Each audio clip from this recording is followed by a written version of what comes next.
Oh, Tom, so innocent. Hi there, you're listening to Unnatural Selection, the show about newsy type stuff and things. My name is George. My name is Tom. My name is Adam. And with our powers combined, we are Unnatural Selection. Make sure you visit us at our salubrious home on the web, unnaturalshow.com. I'm sorry, I don't know who Sasha Grey is. Has she been in anything I would have seen? Possibly. Anyway, thanks for making that uneditable. You're welcome. This is a podcast about the news, which is occasionally funny. Let's get stuck into it immediately. The far-right magosphere has gone into complete meltdown over the Epstein client list, which, as we learned from the US Justice Department this week, does not exist, despite Pam Bondi saying numerous times that she had it on her desk for review in interviews that she did. People like Dan Bongino and Kash Patel, who are now the deputy director and director of the FBI, respectively, saying, "Oh, come on, guys, we all know there's a fucking Epstein list." Now that they're in positions of power, they go, "Oh, there's no list. There's the crazy. You guys are crazy. What list? There's no list. I'm the FBI, and there's no list. You guys are nuts. What are you talking about?" And so the magosphere has gone into full on, like, pedophile conspiracy meltdown, with people online going so far as to burn their MAGA caps, which I don't know how I feel about that. I was like, were you on board with the stealing people and sending them to gulags, and like you're on board with all the other stuff, but like this is a bridge too far? Like, okay, this is the thing. This is the thing. Okay. Yeah. I feel the alt-right camp are nothing if not consistent in their what would you call it? Their principles. They're all such as they are.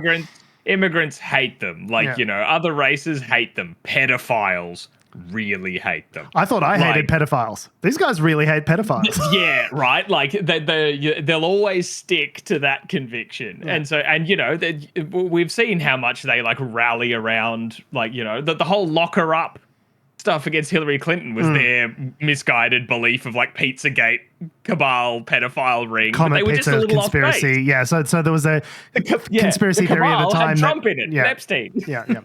So that's the real one. The thing is, it's like, I don't know how much. Okay, so let's talk about the article and then we'll come back to the conspiracy element. So the US Department of Justice and the FBI have concluded that sex offender Jeffrey Epstein did not have a so-called client list that could implicate high-profile associates. But of course, he was a money manager that was managing people's money. So he did have clients. So who are those clients? I don't know. Yep. And he had those clients throughout the 80s and 90s. So you would have had to have written this shit down. It was kind of before call logs and all that. You had a Rolodex. It was on a Rolodex somewhere. And Ghislaine Maxwell is in prison for whatever it is, 20, 30 years, having been found guilty of sex trafficking for the activities that she did with Jeffrey Epstein. We all, I don't know about you guys, I saw the documentary. It seemed like he was a really bad guy doing sex crime stuff. And I don't know whether he killed himself or not. I wasn't in the room. But it seems potentially suspicious that the guy who was in and amongst a lot of the world's wealthy and powerful, Donald Trump, Prince Andrew, included. And Bill Clinton included, was mixing and moving in these highfalutin groups, happens to be a pedophile, and then happens to die under mysterious circumstances. I think you could see let's put it this way, very fertile ground for conspiracy theorists. Let's put it that way. So it's especially interesting because all of these people like Pam Bondi and Kash Patel, all these people have just been very much playing into the conspiracy theory mindset that Donald Trump's going to release the list. He's going to declassify the JFK documents. He's going to declassify the MLK documents. And they said, and Donald, you'll declassify the Epstein documents as well. And he's like, yep, absolutely. Well, some of them, a lot of people are going to get caught up in this, so maybe not that one so much. But it's wasn't there a clip where he said essentially that? They were like, you got to release the Epstein list, right? And he said yeah, totally.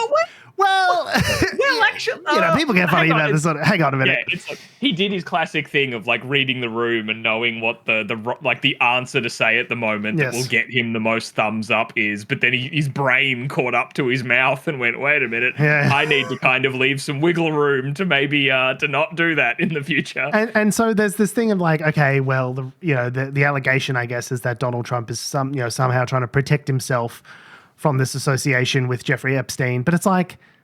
There's photos everywhere. There's photos of them hanging out. Like, and there's a quote of him saying, like, me and Jeffrey been best friends for 15 years, and he likes women as much as I do, but he likes them a little bit on the younger side. And it's like, that's a documented quote. We have Donald Trump in black and white saying that about his good friend Jeffrey Epstein when Ghislaine Maxwell, when Ghislaine was arrested initially, Donald Trump said something like, and we wish her well. And it's like, sorry, why do you wish the woman who's been accused of sex trafficking well? Like, I understand there's at least 7 photos of you guys together hanging out at parties, but like none of this is like the idea that they hung out together is not a conspiracy. Like, that's very well documented at this point with public photos and things like that. It's proven. We know that they hung out together.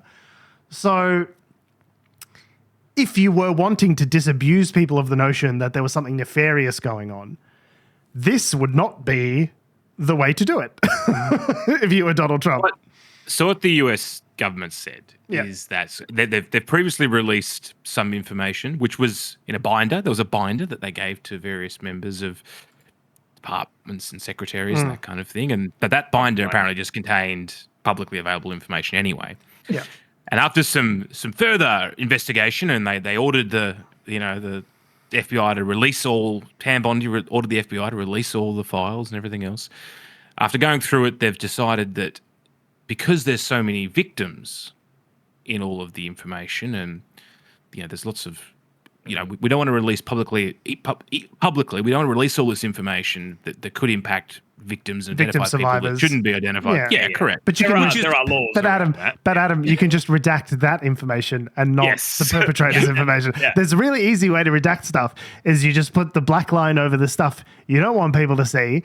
Like when they released the JFK information recently and they released everyone's real social security numbers because they didn't redact anything. It's like, well, you can redact some stuff, like just like social security number and then just like redact those parts maybe. Like it's not all or nothing. You can just the point of redacting was to only get rid of the stuff that you really didn't need people to see. So like you could easily redact that information about the victim survivors without compromising their, the rest of the. You got to make sure you do it with the correct implements, though, because totally off track. But I don't know if you remember that PlayStation submitted some evidence into trial once, redacting it, but they used like a black Sharpie that was not dark enough, and you could still make out the words. Yes, I remember that. And it revealed a whole lot of stuff that they didn't want people to know. Yeah. So make sure you do it right. So here's and Donald Trump seems just real defensive whenever he gets questions about the Epstein stuff. What are you talking about, George? He was completely level-headed. I have no idea what you mean. Yeah. Here's Donald Trump saying some words. Are you still talking about Jeffrey Epstein? This guy's been talked about for years. You're asking, we have Texas, we have this, we have all of the things. And are people still talking about this guy, this creep? That is unbelievable. Do you want to waste the time and do you feel like answering? I don't mind answering. I mean, I can't believe you're asking a question on Epstein at a time like this where we're having some of the greatest success and also tragedy with what happened in Texas. It just seems like a desecration, but you go ahead. Sure. First, to back up on that, in February, I did an interview on Fox, and it's been getting a lot of attention because I said, I was asked a question about the client list, and my response was, it's sitting on my desk to be reviewed, meaning the file, along with the JFK, MLK files as well. That's what I meant by that. It's not what you said. That's not what you said, though. And I believe when he was talking about whatever's happening in, what's happening in Texas right now, there's been some floods and stuff. Yeah. Some surprise floods in what he was Texas. talking about. There's also this weird thing about the tape Also part of this like a weird like round table they were doing, these weird like because, cabinet meetings that he has, yeah. which are also like televised, and also press conferences where they all like swear fealty to the great leader. It's so fucking weird. Transparency. It's all for transparency. So, this was where she was talking about just for context for the listeners, about like footage in the prison where Jeffrey Epstein was being held and then subsequently died, saying like, oh yeah, there's footage, CCTV footage, all that sort of stuff that we have, and we've reviewed it. He killed himself, like no one else could have been in there. But in that footage, there's about a minute of time just sort of slips in the timestamps. Where it's like goes between like 12 and 12:01 or something like that. Or something like that, which I think, is that also when they're saying that he died? Like, is that also close to the time of death? Like, I don't know. Anyway, but a minute is missing, and people have been asking about it. Mate, it's only going to take Hillary like 10 seconds to sneak in there, okay? Well, yeah, this is Pam Bondi trying to explain about the missing minute, and I don't know, I want to preface this with I think I got dumber listening to this sentence. I still don't fully understand what she was trying to say. The closest thing, know what, there's two clips that have the same energy, that meme that like goes around the internet every so often. Okay, we'll watch this clip and I'll tell you which clip I think has the same energy as this clip.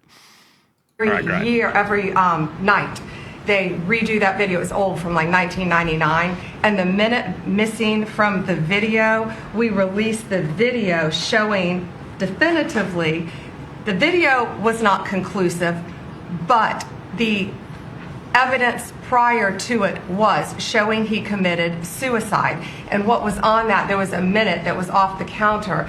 And what we learned from Bureau of Prisons was every year, every night, they redo that video. It's old, from like 1999. So every night the video is reset, and every night should have the same minute missing. So we're looking for that video to release that as well, showing that a minute is missing every night. And that's it on Epstein.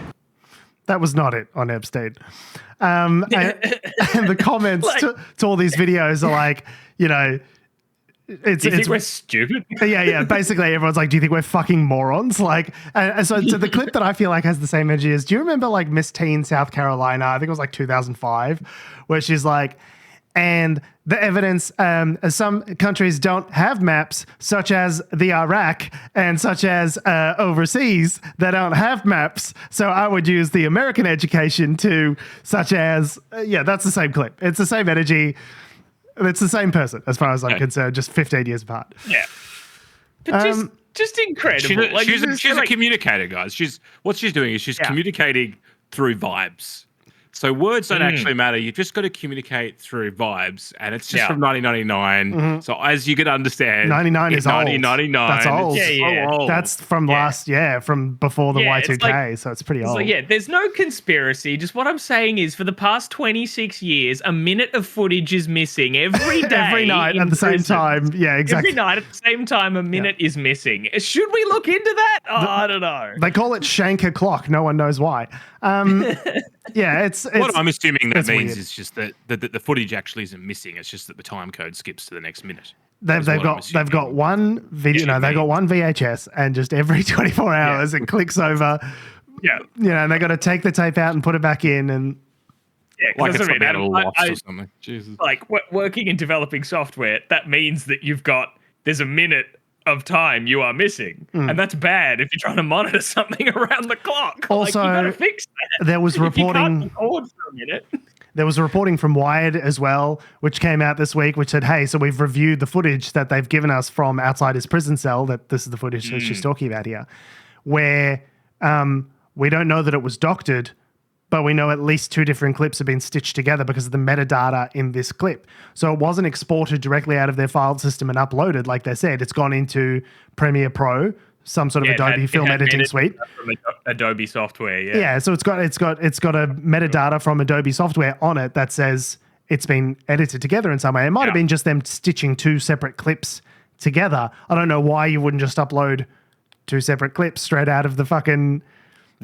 out of the service, if that was the case, because you could see the time code throughout the whole thing. Jet fuel can't melt steel beams. And so, so this has just sent the conspiracy theory thing into overdrive. It's so like... Do you think they maybe hit the problem with YouTube's upload? I mean, you got to worry about, like, it's got to be exactly 8 megabit kind of bit rate of that. Like, if you have too high a bit rate, just YouTube won't accept it. It'll throttle, it'll throttle it down. You got to make sure you got the aspect ratio correct, and you're like, you got to go to that table. I'm sure we've all got it bookmarked. What container? What's the container? Is it MP4? What is it as H2VEC? What is it? Which codec? Yeah, which codec have you used? Like, if they chuck that out as a .mkv, oh man. No, it's okay. We get the dirty stuff. It's these are all video stuff. Folks. Yeah. No, the video editors amongst us having an absolute riot. The other 99% of you have no fucking clue what we're talking about. So that's what I strive to do on this show. I want to appeal to only a small niche of people, a different niche every time. The 1%, as Tom Heath, massive fan of the 1%. Speaking of 1%ers, Alex Jones was one of the many MAGA people who had a reaction against this whole sort of situation with the Epstein client list, and he recorded. It's serious when. Alex Jones is recording, a face to camera. What are they called? Just like piece to camera. Yeah, just a piece of camera in his car though, like where it's just like, I just had to talk about this straight away. They impounded the studio, didn't they? When they totally, I guess, presumably, the studio is his car now. Yeah, it's the same which is also his house / bathroom. Here's Alex Jones. Now we normally don't play Alex Jones because he's a conspiracy theorist. So he says a bunch of insane shit. But this one's funny, so I don't care. I never saw any evidence of Trump involved in any of the stuff that came out. It was all fake. The fake Jane Does, all the crap. E. Jean Carroll, the crazy leftist cat lady, all of it. So now, by coming in and being part of the cover-up, the Trump administration has become part of it. I mean, it's just you cannot see it any other way. So I just got to the office. I'm going to go throw up, actually. And this only happens every few years when something really, really bad happens or something. I mean, I'm physically going to puke probably right now. My mouth is watering right now. It's because I have integrity. And, I just really need the Trump administration to succeed and to save this country. And they're doing so much good. And then for them to do something like this, it hurts my guts out. He's literally doing like a why would you post this? He's like, oh great. Looks back at the footage. They're gonna love this. Great. That's what I love. Post that's what I wanted. And submit. Adam, you're so generous. You think he watched it back? Yeah, true. Direct. Would you like to share this? Yes. Yeah, a man who would not have gotten any of our codec bitrate jokes just a minute ago is Alex Jones. He did not review any of that. He trusted that he could just click post and up it goes. Someone sorted out the format for him. But if you've we're talking about the concept of drinking liberal tears, and then that's the MAGA thing of like, it's just nice to have in the stream of shit that we've been given this year since Trump took office. It's just nice to have just a moment of like Schadenfreude, just happiness. Yeah, it is. It's sweet. Just to revel in the complete disbelief and the mental gymnastics. Yes, some people. Yeah, the cognitive dissonance that they're willing to overcome. Yeah.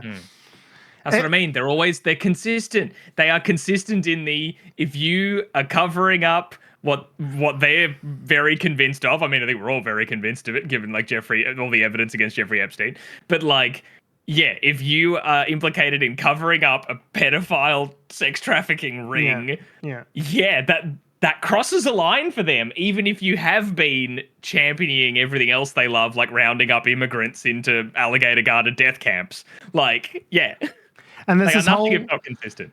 There's this whole I agree with everything you're saying, Adam and Tom. So Adam, yes, it is nice to drink, MAGA tears. Tom, it is interesting to see the things on the hills on which they are willing to die, right? Because you'll notice they get angry about this that the Trump administration is doing. They don't get angry about the deportations and putting people in fucking gulags and ICE raids and the amount of outrage that's been generated by this 1 week news story compared to all the other horrendous shit that Trump has done. You go, okay, well, they don't care about any of that stuff, right? They're all fine with all of the other cooked shit that the Trump administration has been doing for the last 6 months. But this is a wedge. And I think that's useful information for us to store away and go, okay, how can we use this against him? How can we, Democrats, whomever, how can people who are opposed to fascism and Trump and those like him, what can we learn about this in order to, use against, to wedge that kind of far right coalition in the future? But I also think it's really interesting from the perspective of, seeing, the kind of the people who end up on the right side of that wedge versus those who don't.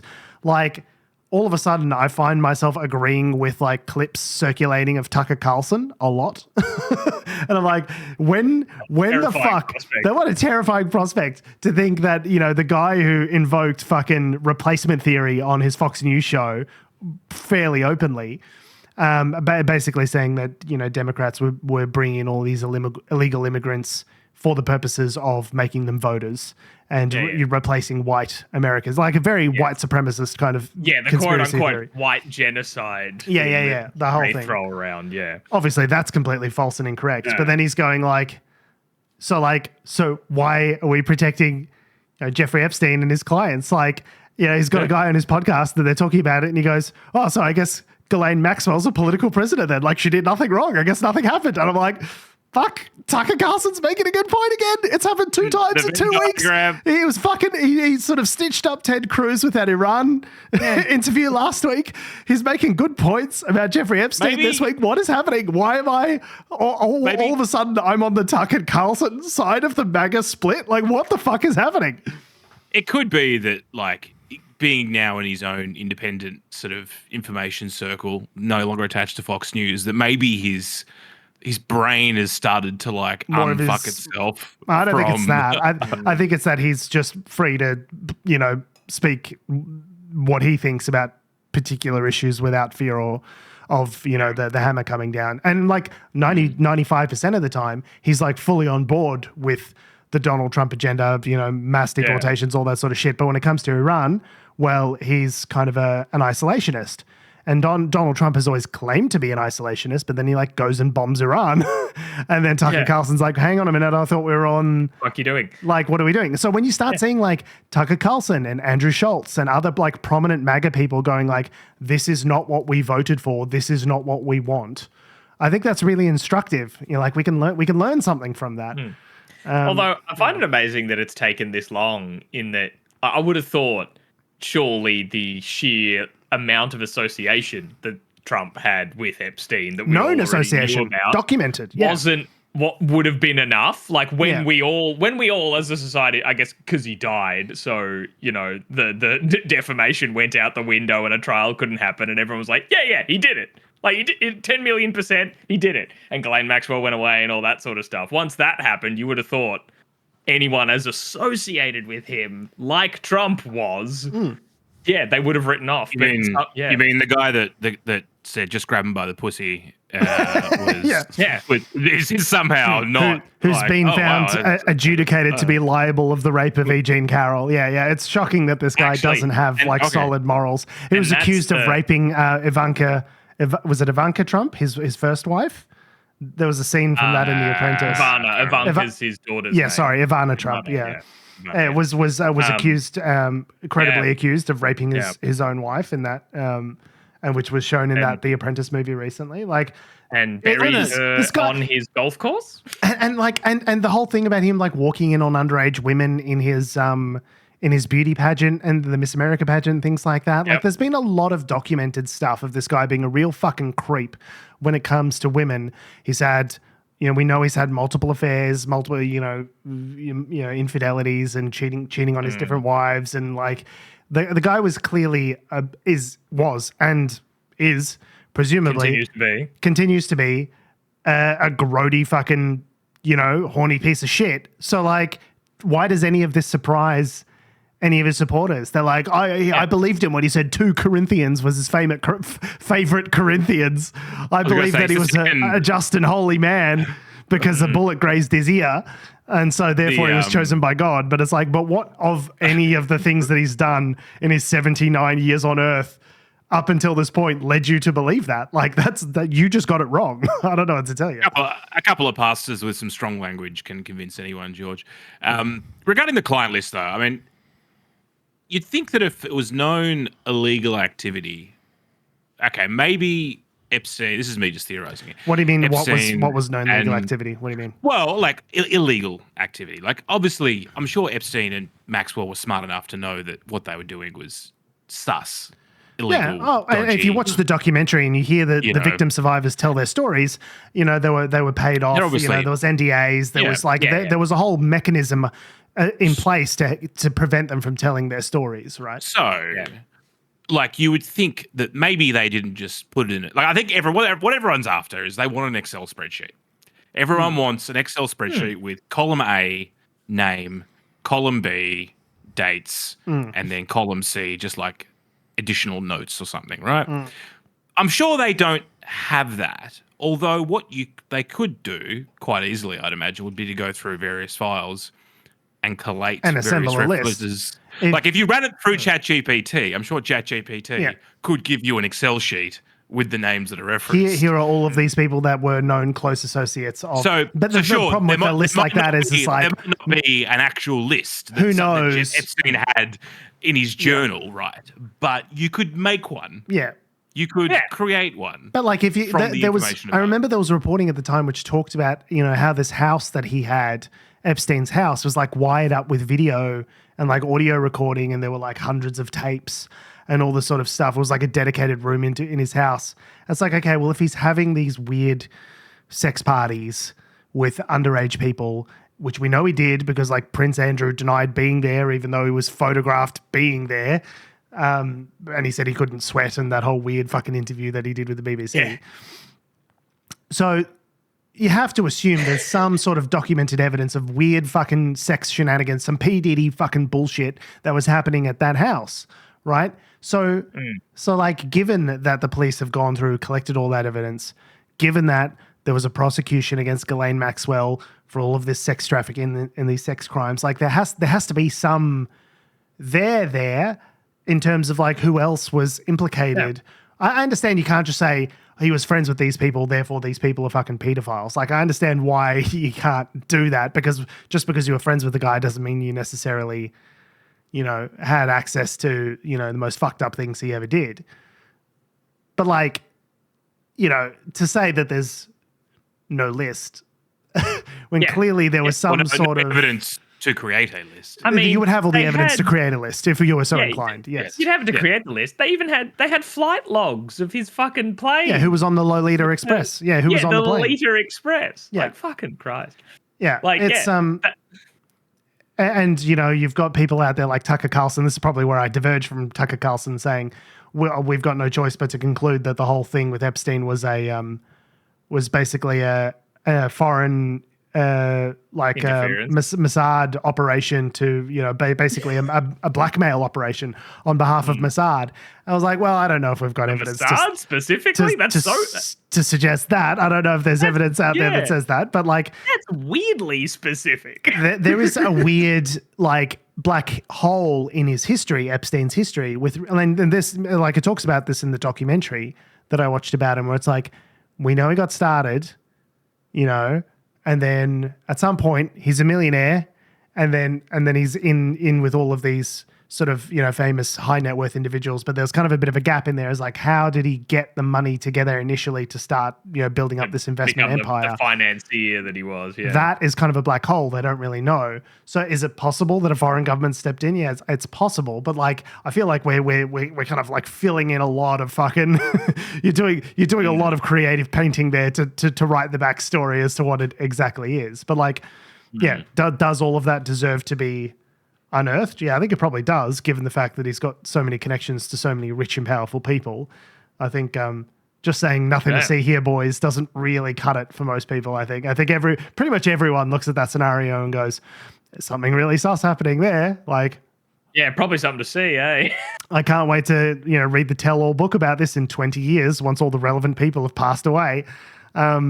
But yeah, It's not about JFK though, and that's still a big bloody. Yeah, well, this is the problem with conspiracy thinking. Is it done? Like, I don't know that there is a piece of that, but they've been hoisted on their own petard. There's no piece of evidence that the government, that the Trump administration could supply at this point that would satiate the hunger for conspiracy. And it's like, well, you guys did this to yourself. Kash Patel, 3 columns. Dan Bongino, all of you fucking people that are now part of the administration spent years G'ing everyone up and putting together what is being called the crank coalition. This is what draws all of these different elements of the MAGA movement together. There's the Maha kind of like anti-vax stuff. There's their, sort of Trump, the sort of the Epstein deep state. It's all just cranks. It's various flavors of conspiracy-minded individuals that are under this big tent of Trump. And you can't spend years ginning all of that up and then it not come back to bite you in the ass somehow, and then just go, oh, there's nothing to see here. Well, you guys are crazy. We're still talking about this. So it's like, well, we're all here because you're president, because of what you managed to gin up in these individuals, this coalition that you assembled of, the people that are willing to put their brains into a glass jar and let Dan Bongino take the wheel for a while. You know what I mean? Like, it's all very good taking a rule number 3 out of the fascist playbook and creating your own, propaganda and, victim blaming and all this kind of stuff. If all of a sudden you are the ones that are the you're the deep state of your own. Kash Patel's the fucking deep state now. So what do you got to say, Kash? Like, of course it's going to blow back on you. You spent years building this edifice. Of course it's going to bite you in the ass, right? Like, it just seems like, you're right, Adam. There's a real Schadenfreude, taking pleasure in other people's pain to see it happen to them.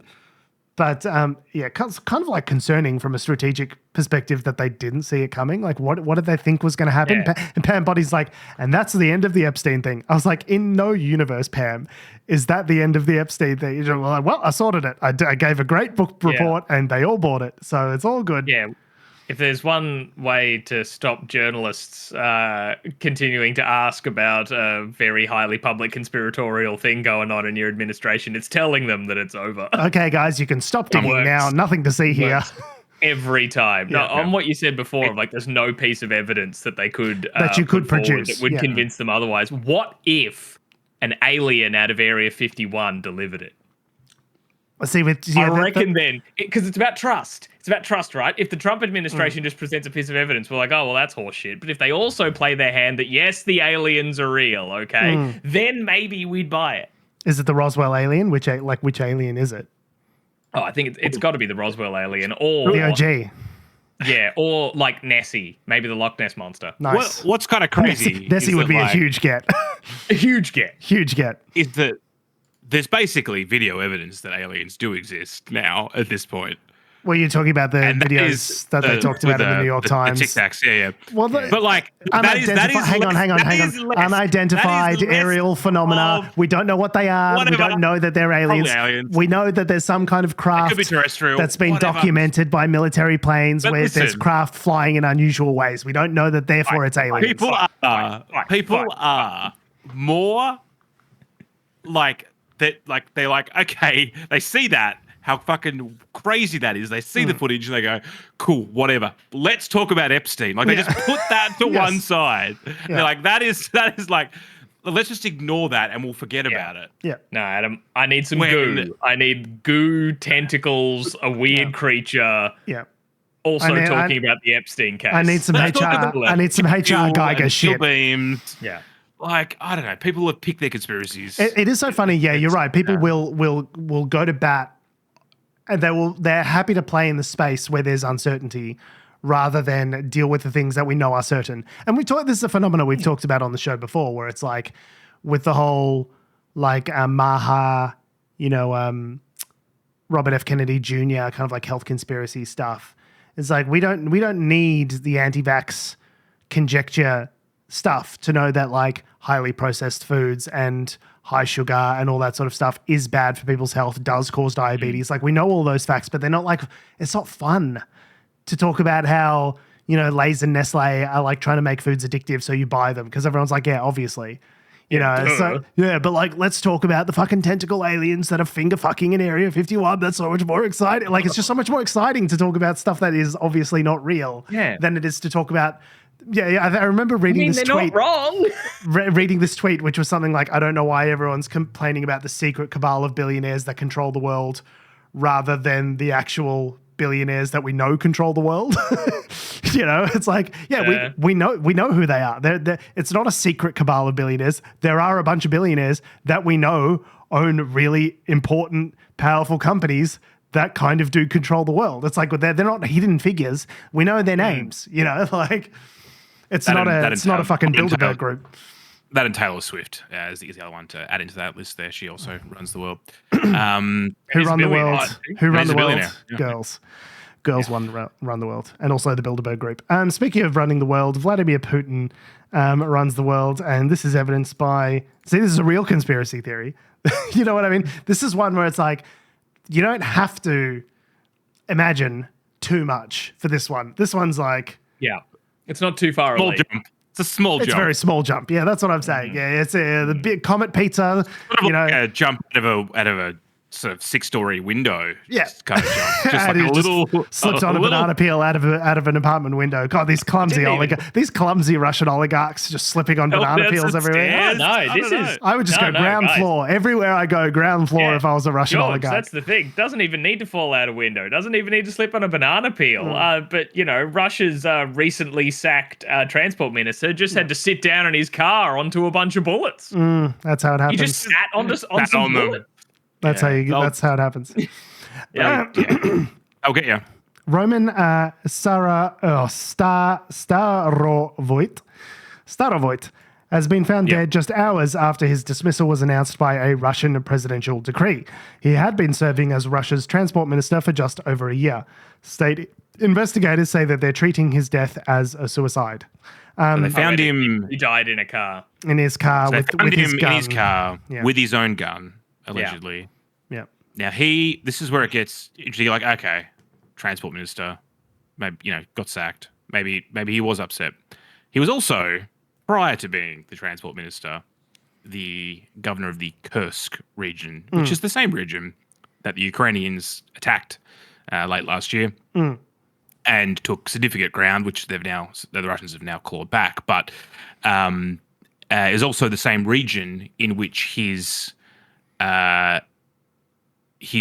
successor has been found to be fairly corrupt in basically misappropriating funds for quote unquote defense for other purposes, basically. The other purpose being putting it in his fucking pocket.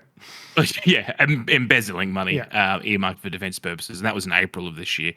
So it's not a stretch to imagine that as the previous governor, this guy might have started the embezzling and then handed it over to his successor saying, here's this nice little fucking embezzlement fund. I'm going to go be the transport minister. This investigation has occurred. It's come out that he was either, potentially either aware of or involved with somehow this embezzlement, which has cost the Russians so dearly in the Kursk region in their battle with Ukraine. And Vladimir Putin's gone, oh, this guy fucked me by embezzling. I'm going to kill him. It's not too much of a stretch to see, because they didn't say any reason as to why he was let go. It just says there was a statement from the Russian they just say, we let him go. administration. Roman Starovoit was relieved of the post of Minister of Transport. Yes, relieved from a great height. I love this. I love this little thing at the end of the article as well. They say, pressed earlier on Monday by reporters on whether his dismissal meant Mr. Putin had lost trust in Mr. Starovoit over Kursk, Kremlin spokesperson Dmitry Peskov. I love Dmitry Peskov. Oh, Dmitry Peskov is such a piece of shit. He's such an aggressive, fucking nasty piece of shit. Anyway, smarmy Peskov cunt. said, a loss of trust is mentioned if there is a loss of trust. There is no such wording in the decree, the Kremlin decree. Like a really nice way of saying, did you read that there was a loss of trust? No. Then there fucking wasn't. Did I fucking stutter? Did I fucking stutter? If there was a loss of trust, we would have fucking said there was. Anything we want you to know, we told you. Yes. Button it. It's a nice fucking minister that you have there. It'd be a shame if something happened to it. Yeah, you have to be a real piece of shit to be a spokesperson for Vladimir Putin. Like, this guy is he's such a greasy bastard. You just hate him. I mean, even if, and look, if it's true, for people that are, and we should also mention for anyone, that needs help in this sort of area, that you can reach out to Lifeline and other services as well beyond Blue. If you're being executed by the Russian security services, is that what you mean? Yeah, it's dealing with someone that has allegedly killed themselves. Experiencing thoughts of self-harm or something like that, yes. So please do reach out. But it is interesting that even if it's true that he did do this, the question you've got to ask is, well, why would he have done this? And it's probably because he knew what would have been coming. Well, possibly, yeah. It's entirely possible that he thought, well, my goose is cooked. Yeah, like either I do it or someone named Boris is going to jump in my backseat in 20 minutes and do it for me. So, and you might be wondering why you guys, there's no, why would you be saying this about this Russian minister? Like, what evidence is there? And like the thing is, there's been a lot of high profile Russian either corruption, business people, politicians, oligarchs getting murdered. Oh, for sure, yeah. Just getting murdered, just randomly, just dying under really suspicious circumstances. The amount of Russian fucking businessmen that have just taken a tumble out of a window is statistically unlikely, right? So, and the opposition leader was shipped off to an icy gulag, and you're talking about I forgot his name. Navalny, Alexei Navalny. Yeah, it was deliberately. Yeah, it is not a stretch to say if you are an enemy of Vladimir Putin, you need to be very careful, right? You need to watch yourself because a lot of the enemies of Vladimir Putin just happen to end up dead. Right? It's not a stretch to say that. A statistically unlikely number of people end up dead if they're on the wrong side of Vladimir Putin. There was that guy that was shot outside the Kremlin. Where it's a van pulled up, blocked the CCTV camera. They go toof toof toof, and they killed him. And then, and this happened you can see the Kremlin in the background. It's you telling me this shit didn't happen with Vladimir Putin's approval? Come on, we all know what kind of sort of thug, fucking mafia leader this guy is, right? So, wasn't there the thing as well of when the attempted coup happened and there was the Wagner Group guys. Oh yeah, the Wagner Group guy whose plane got shot down. Just the army yes, that marched on. Plane mysteriously crashed. Nobody knows what happened. He's plane crashed. Who was on it? The guy who threatened to take over the country, you say? No, Dmitry. Oh, no, my best friend. Yeah, I love that guy. Yeah. The fact that we can name, specific people that have been clearly murdered by the Russian regime should tell you something, right? The Magnitsky Act. Again, a guy that was murdered by the Russian, named after a guy who was murdered by the Russian regime. What was the guy who was poisoned with polonium? What was that guy's name? I forget, but is he the guy in London? No, you're talking about the Novichok tea. There was the Novichok, which was in the underpants, the poisoning in I watched a whole series about it. There was a poisoning in London, on the park bench. No, that wasn't in London. It was I thought that was in London. Sainsbury, I think it was. Oh, okay. Oh, that's all London. Anyway, yes. but the fact that we can name specific, instances and people that are presumed to have been murdered by the Russian state is telling, right? Yeah.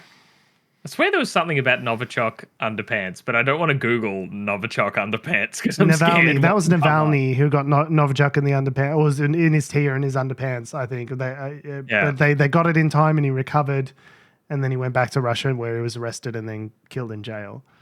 Yeah. There was the Googled Novichok underpants. Skripals. You're a brave man, Adam.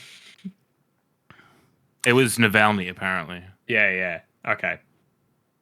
And and two others were used to poison opponents of the Russian government, including the Skripals. Yeah, the Skripals is the incident that Sergei and Yulia Skripal, known as the Salisbury poisonings. Yeah, there was a whole TV show about it. It was it was nuts in 2018.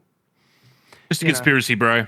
That's not a conspiracy. Like, it shut the city down. It was a massive, multiple people died because Novichok is like a forever chemical. It doesn't just go away. Like, multiple people, only a certain,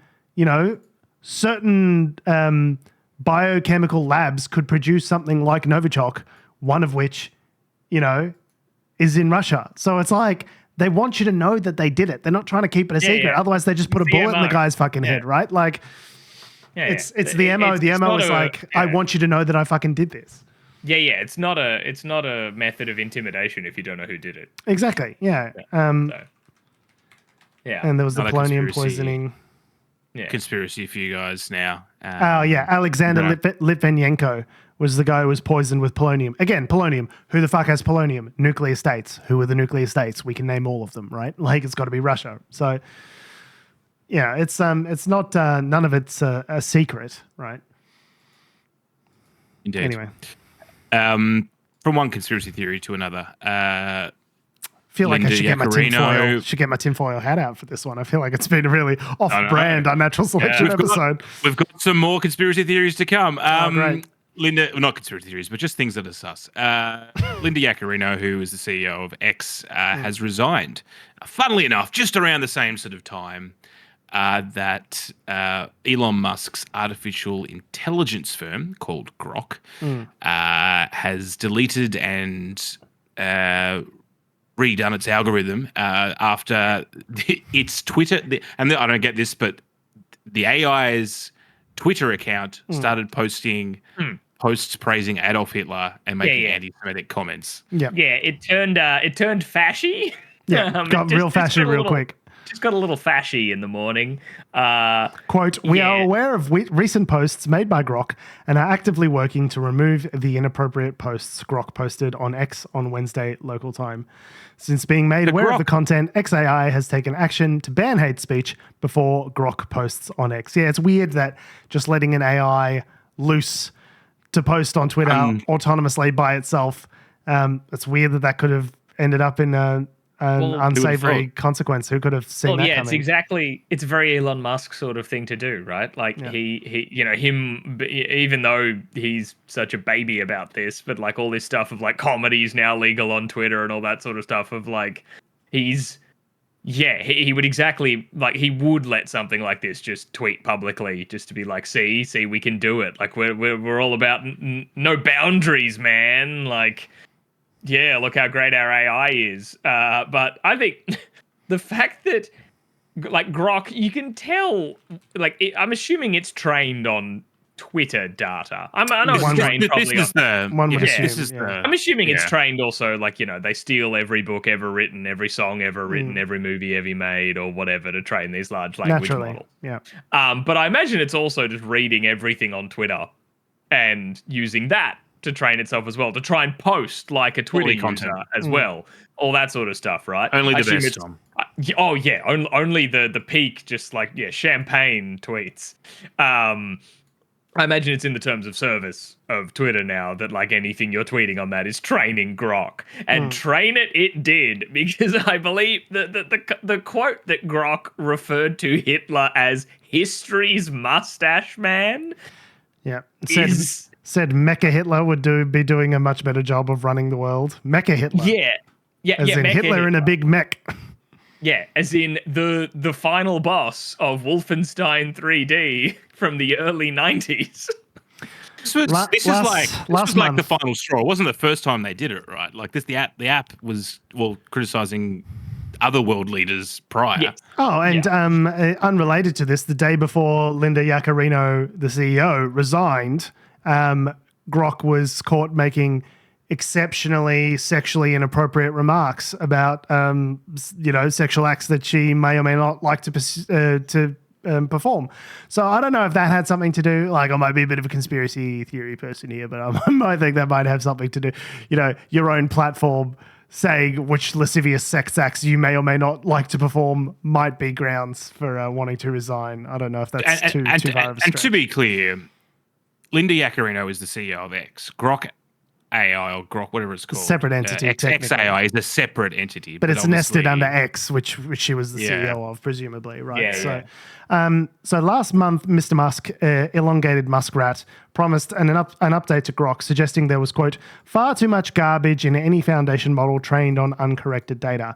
And so the running theory, and people have like asked the model to sort of expound as to why it's behaving in this way. It's basically been kind of the weightings that go into how the model responds have been altered by Musk to favor, because Grok was kind of like nominally kind of woke and left wing and sort of had a fact-based bias.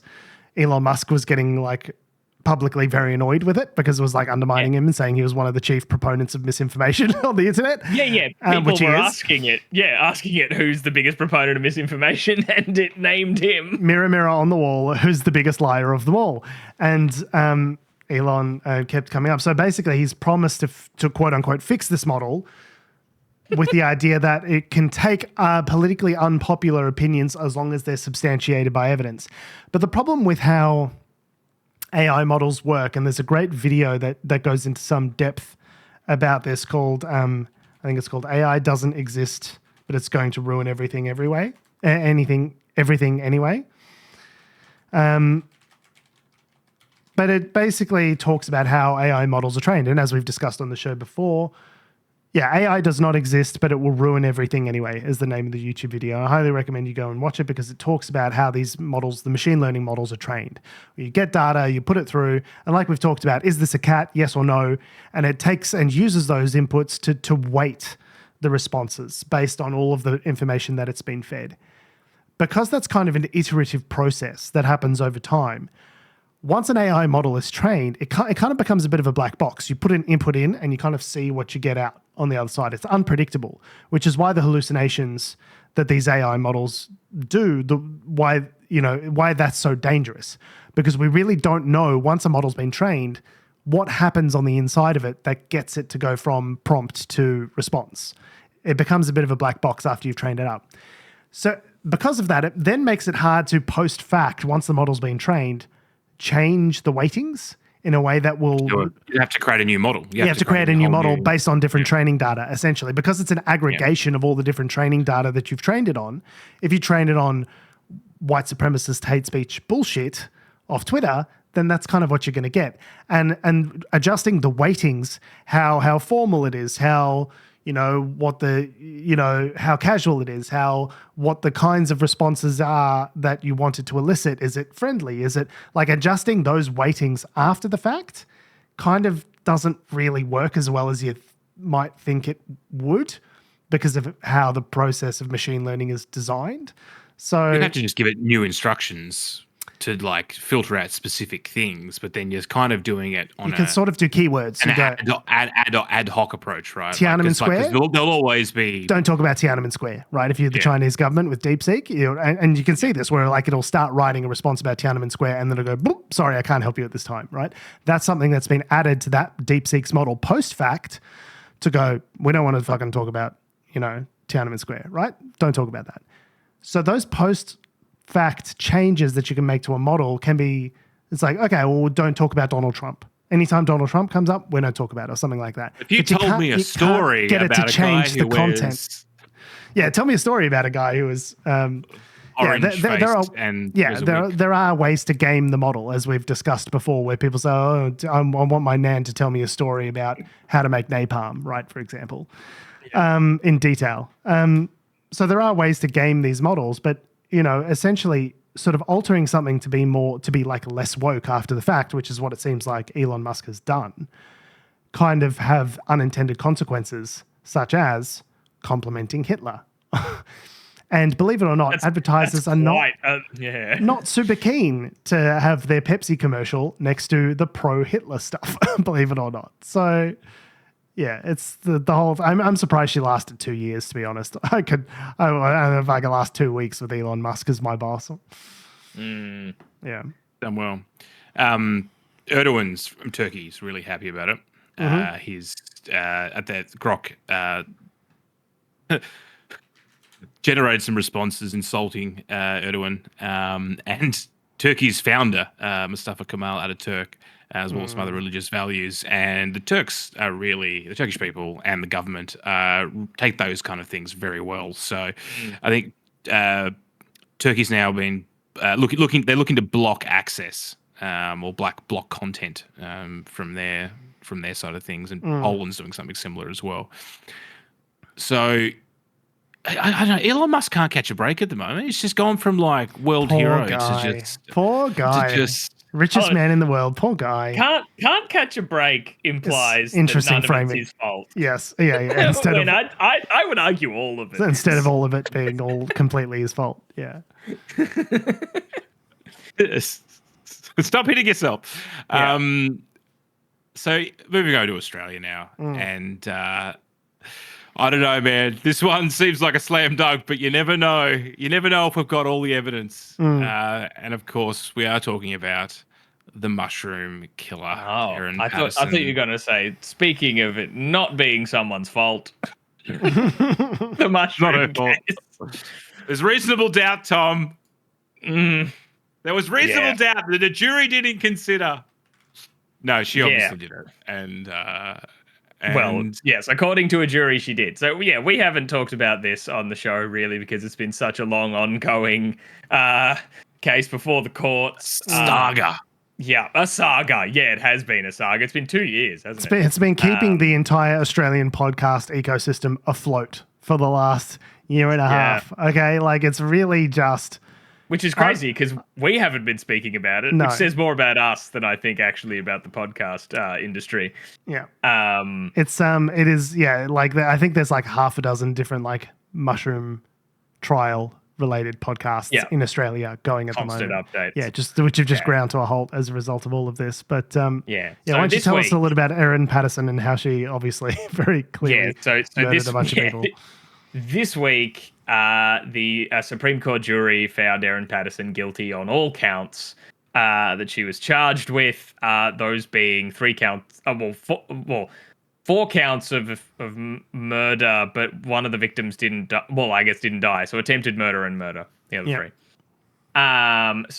In 2023, she served a mushroom beef Wellington to her husbands. Yes, they were still married, but just separated. I forget the exact details of that, but yeah, essentially her husband's parents and their siblings.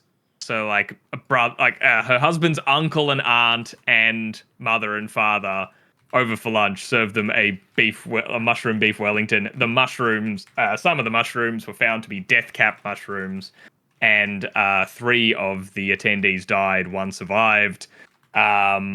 It's been a whole thing sort of since, because everyone was talking about the mushroom case. It was like the most delicious, pardon the pun there, I use mystery sort of loosely because as we sort of talk about, a lot of the details that started coming out were kind of like, oh, this don't look good. This don't look good. If this comes out as a not guilty, I will be shocked as to what the real story is, because it ain't looking good for Erin. Because it came out that the mushrooms, she frequented like Facebook groups that talked a lot about true crime and also mushrooms where she posted death cap mushrooms. Yeah, like the things about true crime and about like, how people can get away with murder, about mushrooms and specifically death cap mushrooms. I think there was some sort of like citizen scientist group that she was a part of, which reported things like death cap mushrooms if they were spotted in areas, and then mobile phone tower data like pinged her phone in like the kilometers radius of areas that had been noticed. Yeah, so she like looked up death cap mushrooms. Locations. Where can I get death cap mushrooms? And then her phone was pinged in those places. Toxins from death cap mushrooms were found in the leftovers, were found, and in the dehydrator, which she said she didn't have, but she did have, and then she dumped, and then she lied to the police about it. And I was just kind of like, as the trial was progressing, she swapped a SIM card from one phone to another while the police were raiding her house. Yeah, and she gave them a fake phone and did a factory reset on her old phone, and it's like, and the news is reporting this like, oh my god, can you guys believe that she like the Mr. Plot. Oh thickens. my god, if the plot Like, yeah. thickens. And it's like the plot doesn't thicken. She obviously did it. She clearly the whole time obviously did it. And they're like, and did you know about the food dehydrator? I was like, no, but it makes sense because she obviously did it. There's like this breathless reporting for months and months going, It truly has been breathless. and she presented to hospital, but then she checked herself out against doctor's orders. Turns out she wasn't that sick at all, even though she said she was sick. And I'm like, I know, because she obviously did it. Like, why is this news? How many barrels of ink are getting spilled over this? And they're like, it's the crime of the century. I was like, no, if this was planned, this is the worst planned murder I've ever heard of. What are you talking about? Yeah. It was A just murder funny. most foul. I remember reading like a lot of the details and being like, oh man, like you know me, I can be the generous type. I'm like, individually, each sort of moment, I'm like, you could explain each one away, maybe. Oh, like, she said the cell phone towers. She brought him over to tell him she had cancer, and then they're like, "Do you have cancer?" And she's like, "No, No, I don't." So like, but making up reasons to bring people over, who hasn't done that? Your mobile phone tower pings you in an area. It's rural Victoria. The radius is quite wide. Anywhere, doesn't prove right. what you were doing in that area. Yeah. That she served the beef Wellington on 4 plates for them and a different coloured plate for herself. Yeah. Who among us, when living in a share house, have had the 4 Mismatched good plates when company comes over and you're like, oh crap, well the 4 good plates go to the guests and then I use the other one. We've all been there. Who hasn't thrown out a dehydrator and then lied about it? But you put them all together. And then it's not looking so good, is it? She just panicked, Josh Tom. All this can be explained by the fact that she just innocently just somehow panicked over days and weeks. Mushrooms. Yeah. She panicked. She put the death cap mushrooms in with the real mushrooms by accident. She just forgot that they were in there. Forgot where she got the mushrooms from, so they could never pinpoint it down. She got them from the shops at some. Anyway, so some Asian gross out. And okay, which one? Because like obviously we need to go to them and tell them they're selling murder mushrooms. They're like, I think it was Woolies. And like, when it obviously looks pretty bad, like natural instinct is to just start covering up the fact that you start taking dehydrators to tips and then denying knowledge of their existence. Police love it when you do that. Yeah, it was just to my mind, it was like, every week a woman is murdered from like intimate partner violence in Australia. That really doesn't get talked about at all. Like those murders, they're not sexy, they're not exciting, they don't involve dehydrators. But like, I don't know why, for some reason, the Australian media ecosystem just like grabbed onto this one with both hands, as though it was like ever a question, as though it was a horse race. It's like, oh, who done it? Who could have possibly? What a web we weave when we deceive. And it's like, no, it's all very clear. Like I've not seen a more clear. I didn't want to talk about it because I didn't want to get like fucking cautioned for like prejudice. Because there were podcasters that were releasing stuff that hadn't been expressly released. And then they were like, disciplined by the court, being like, "Can you fucking stop doing this?" There are real consequences to reporting on a trial as it's in progress if you don't know what you're doing. But like, which we do not. We do not know what we're doing enough to talk about something that's currently before the courts. Definitely not. But to me, it seemed just like the most obvious kind of like slam dunk. Yeah, I was like, why is everyone so excited? It's a story that's like, it was a situation that was like very different, very scandalous, and all that sort of stuff. So I get like reporting on it and wanting to know the outcomes and all that. But you're right, it's been breathless. Like once it hit trial, and the trial went for like 8 weeks or something. I think she was in the witness stand for like 10 days. It was something crazy. Like that's a lot. And with constant like live blogging updates of what's going on. Testifying at your own trial as well. Just so dumb. Like everyone knows that's the first thing. You don't testify at your own murder trial. You don't do. But yeah, just like the constant coverage of it. And then since it finished, I've seen op-ed after op-ed after op-ed about how this case captured our attention. And I was like, guys, the call's coming from inside the house. It captured the attention because you talked about it. Because you guys reported on it breathlessly for months. That's why. For months and months and months. And then I saw something I thought was a little odd. I don't think it's included in this article here because the article we obviously that we got this from was talking about like, can she appeal anything and all that and going into the nitty gritty of like what could or couldn't they appeal and how appeal processes work. Which, if you want to find out, great, go for it. Fascinating stuff. Yeah, riveting. But there was one follow-up where, like, I think, yeah, that's right. I forget who was interviewing him, but the doctor that saw her at the time, like, it's because, they're like, oh, they were starting to feel ill. They all presented to hospital. They did the test, found death cap mushrooms and all that. But, like, the doctor who was, like, treating Erin Patterson did an interview recently where he was like, oh, and I just thought at the time, like, oh, she's evil.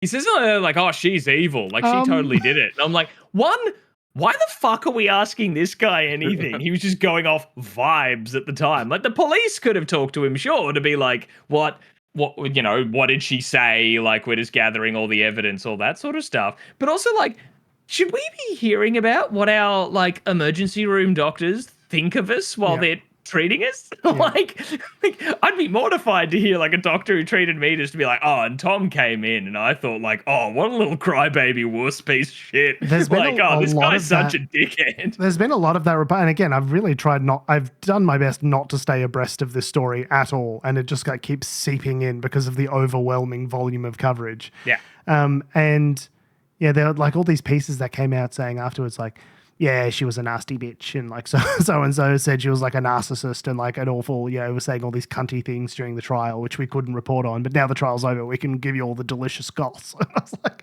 she's not a Kardashian, she's a murderer. Why are you telling me this? She's already convicted. Yeah. What is happening? Australia's got to have its own, OJ. Like it's got to have its own trial that captures the imagination. Albo's not doing a heap on the world stage at the moment to really invigorate the news cycle. There's no sort of life-changing discoveries that are happening in recently. So it's, I think it's a dry, fertile Australian news environment that's in search of something just a little bit different. And it was a little bit different because, like, most of the murders you hear about in Australia are like, domestic partner violence was something that's very brutal and horrible. Or like, three guys get shot in King Cross or something like that. But this was like, it's like, these people just happen to get sick around the beef Wellington dish. And if I ever hear beef Wellington, I can't, oh my God, I'm never eating beef Wellington. And it sounds like a lovely dish, by the way, but I can't now bring myself to even think about beef Wellington. It's off menus everywhere. Could you imagine being in a restaurant and ordering a beef Wellington? Like, I was going to say, ridiculous. It has beef, mushrooms, and pastry. Like, sign me up. Oh, man. Yeah, I don't know. I mean, Alex Jones is like, I'm just gonna go inside and throw up. I can't do Alex Jones's voice. I love his voice, and I can't do it.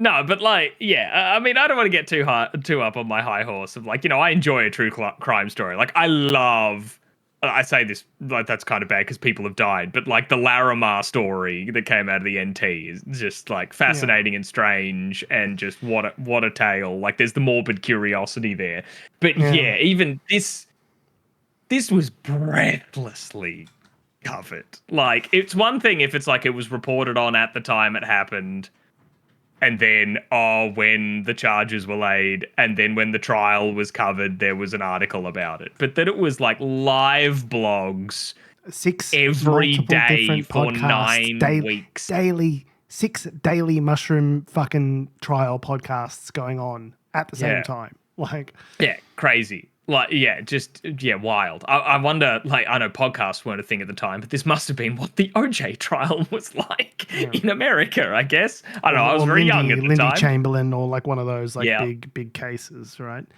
But I don't know. It's just like, I guess it's just more novel than every other murder trial that's happening at the moment, I guess. But I don't get it. I really don't understand the Because to me, it was obvious. Like, I don't know about the rest of you. Like, I was not on the edge of my seat playing like, oh, it's going to come down to the wire. Like, maybe she did it. Maybe she didn't do it. Like, at no point was I like, was it ever a doubt in my mind that's like, clear? Like, I'm trying not to hear about this case. And everything I learn about this case makes me more certain this woman did it. You know what I mean? Like,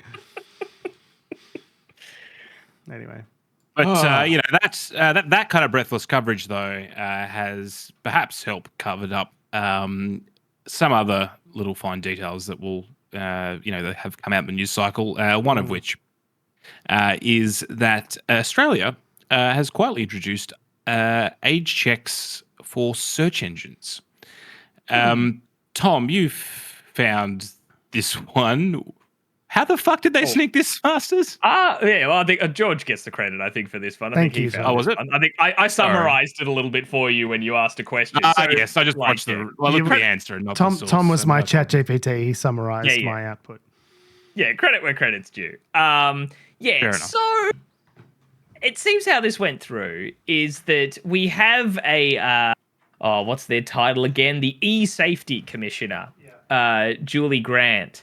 So there's an e-safety commission going on, and they do things like announce updates to things like industry codes. So like codes of practice that certain industries have to follow. And in this case, they're dealing with safety online. And, the whole thing with like banning teens on social media that's allegedly going to happen to amazing and perfect effect at the end of this year was one such thing that was talked about quite a lot. But otherwise, they do announce a whole bunch of other stuff through just industry code updates, which this article in the ABC is pretty funny for pointing out that they're not sexy. That's why this wasn't really talked about. No one goes and reads updates to industry practice codes for fun and enjoys them.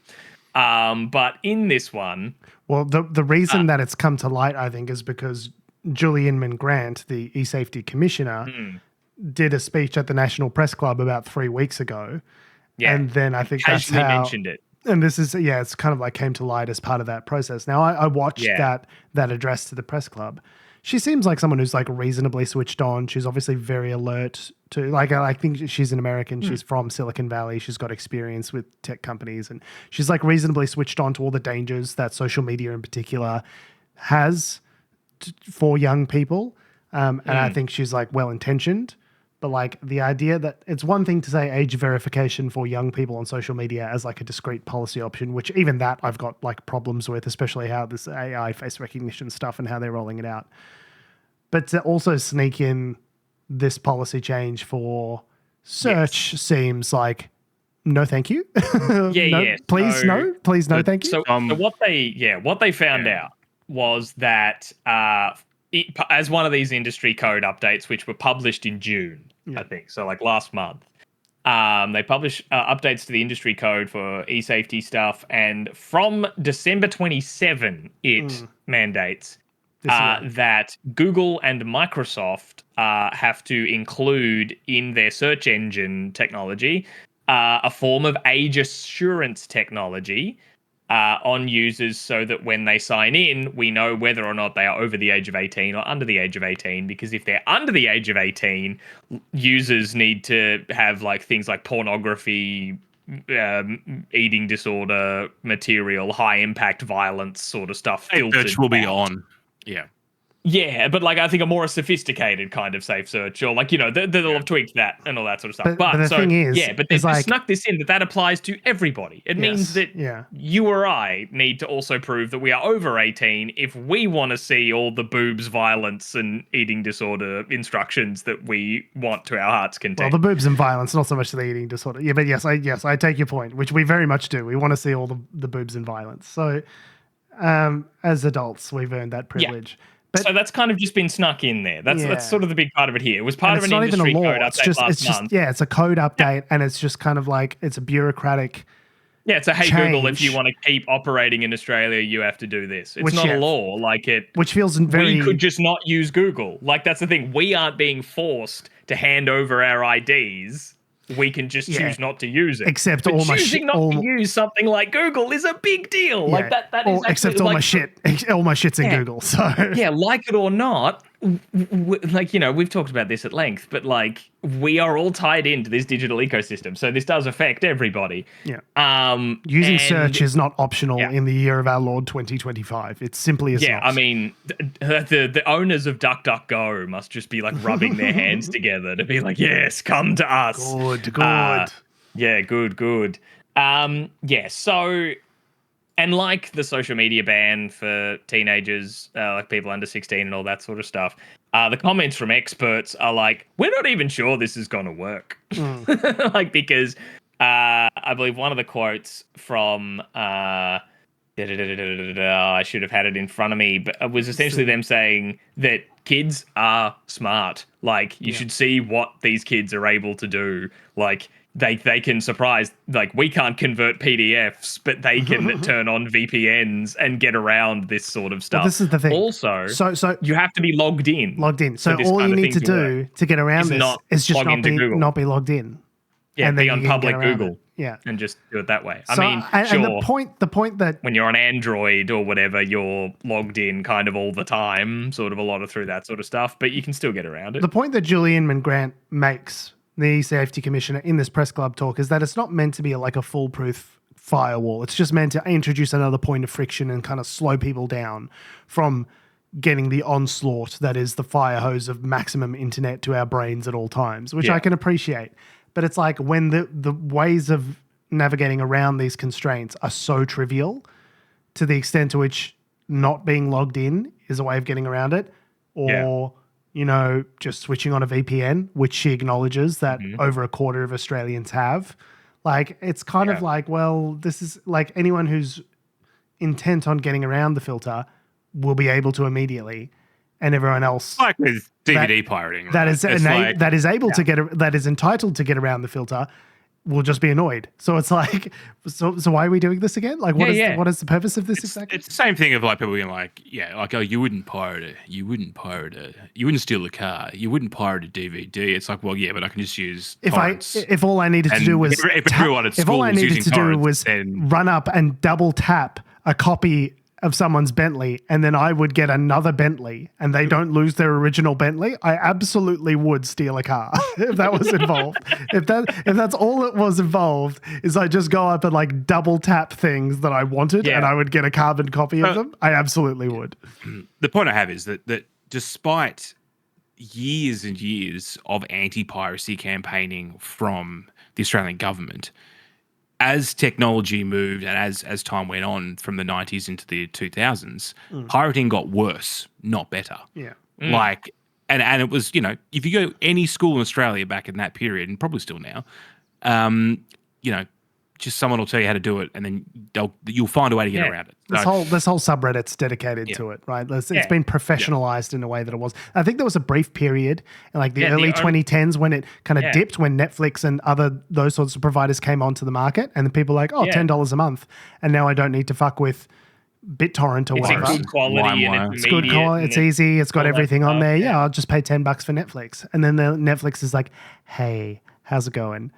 Now we don't have any of the stuff that you like except Stranger Things, and it's also way more money. 3 times as expensive. And you can't share your login with anyone. And and then Disney go fuck went, yourself. hey. and then Disney HBO went, hey. And Amazon went, hey. And then Hulu goes, hey. And then Quibi goes, hey. And YouTube goes, now YouTube sucks and you have to pay for it.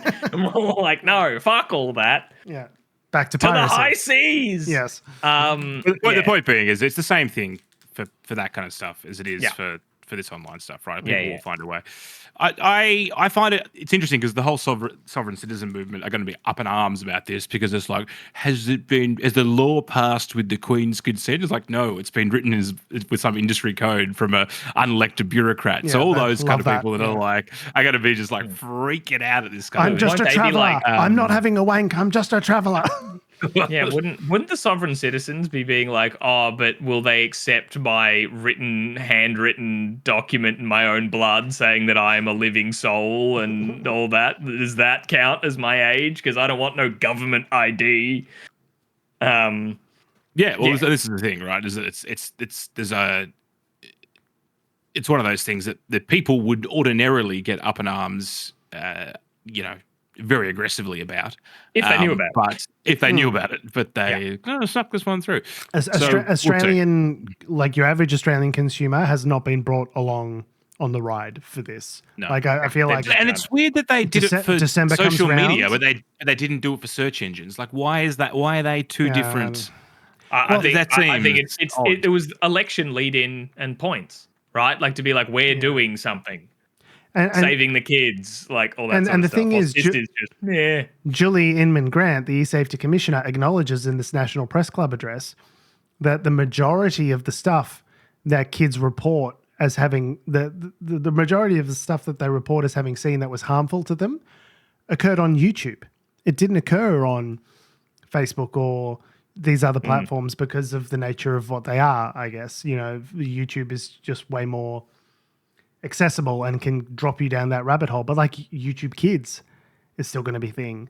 Like educational content is still going to be there and needs to be nested there, and kids need to see that stuff for school and whatnot. So it's like, again, doesn't really seem to be addressing the crux of the issue of like kids seeing harmful content online. If if they need to like verify themselves to be on Instagram, whatever, but they're still getting served Andrew Taint videos on fucking YouTube.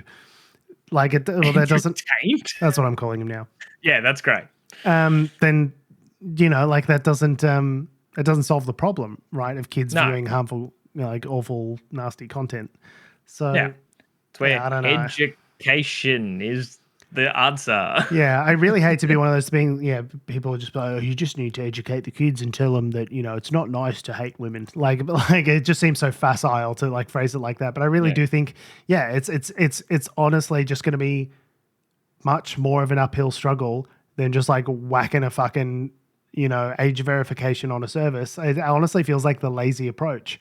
I think we just need to have a community-wide effort where we educate we need to spend a sustained effort over, like, this is not going away. This needs to be built into the curriculum. Online literacy, AI, deep fakes, like all of this shit needs to be, our kids need to be educated on this stuff early and frequently. Yeah, the problem is it's moving faster than any bureaucracy can keep up with it. So but just whacking an age ID on it is not going to solve the. It's not going to address the thing that they're saying that it's going to address, right? Yeah. So if we're it's the going to meme where they slap the just slap a button. The pouring water out of the tank and sticky tape. Yeah. Because the regulations, like the new regulations mention 7 methods that they would accept, I think, from Google or Microsoft in order to enact this. Yeah. And they are photo ID checks, face scanning estimation tools, which we talked about recently were not very effective, naming like a 14-year-old as being 38 or something like that. I love that. 85% accuracy at best. Yeah. Credit card checks, which I find interesting because if you bought anything through Google Play or whatever, then they've seen you've got a card, which means, you're probably an adult. Like, Google knows our ages. This is the thing. Right? Google knows. If you're looking up fucking Andrew Tate videos and Twitch.tv, you're looking at Amaranth on Twitch, and you're looking, they know you're a 14-year-old boy. Okay. So like they know they have really detailed targeted advertisement. This is how they target their advertisements, is by knowing all of these things about you, how old you are, what your interests are. Age is absolutely one of those factors. They know how old you are. So the whole thing is like such a weird, kind of fallacy that, that we're going to have to like upload our ID or scan our face. I don't love the idea of scanning my face. I hate Why can't it just be like, you go onto Steam and they're like, what's your birthday? And you just go, 1st of the 1st, 1900. 1900. You go straight in. April 20th. What year? Every year. Get out. It's that scene from Hot Fuzz where all the underage kids are in the bar. Yeah, well, so the remaining methods are digital ID, whatever that means, vouching by the parent of a young person. Hello, it is me, Guy Incognito. I was going to say, either your parent says, they're old enough to see this, it's cool, or 3 kids in a trench coat get in front of your laptop and say, this guy's old enough and he's cool. Hi, I've just come home from the business factory. Show us the porn, please. Can't wait for my kid to see all this porn. Yeah, or there's using AI to guess a user's age based on the data the company already has. I hate it. I hate all of these options. hate I don't that. like any of these. And the last one is relying on a third party that has already checked the user's age. So, but all of those to the point George just made, Google already knows how old we are, so it's kind of like that's a moot point anyway. So I've had a fucking Google account since like the early 2000s. My Google account is like of age by now. You know what I mean? Yeah, Like, certainly. Surely we could be excluded from this, right? Like, yeah. So it's just crazy. It'll be interesting. Yeah, the start of 2026, if we just all hop onto to Google and it'll be like, tell us how old you are, put your driver's license in. It'll be interesting to see what the shift. Will people just do it? Will people be like, fuck that? Will we all just sign Great up? time to start up an age verification business. Excellent time. We probably need to wrap up the show, Yeah. but I don't know if we want to talk about the last story. Is it interesting? it's not. On that note, we have been, we are, and we always will be Unnatural Selection. Make sure you visit us at our salubrious home on the web, unnaturalshow.com. Make sure you follow us on all the bullshit social medias that have, do, or ever will exist at our handle at Unnatural Show. That's Facebook, Twitter, YouTube, Instagram, and motherflippin' TikTok. Make sure you follow me on Instagram, Twitter, and Threads at George Tsipos. You can follow me on Threads at tom.he. You can follow me down to the Tasmanian state election campaign, where I'll be asking about where is the chocolate fountain. Okay, I want to know where the chocolate fountain is, and that was our next story. Had to sneak it in. Look, don't get me wrong. I'm well excited to discuss procurement missteps, but I don't know if it's necessarily like a show ender. Let's put it there. It's not the sort of thing you close on. But I really want to see a chocolate fountain, George. Sure. That's all I want to see. Especially if it's 12 stories or whatever. Thanks for listening, guys. I love your faces. We'll see you next week. Fuck, they're also proposing playing like noughts and crosses against a robot arm, but with chocolate. Yeah. You got to put an age verification in, though, to get the robot to work.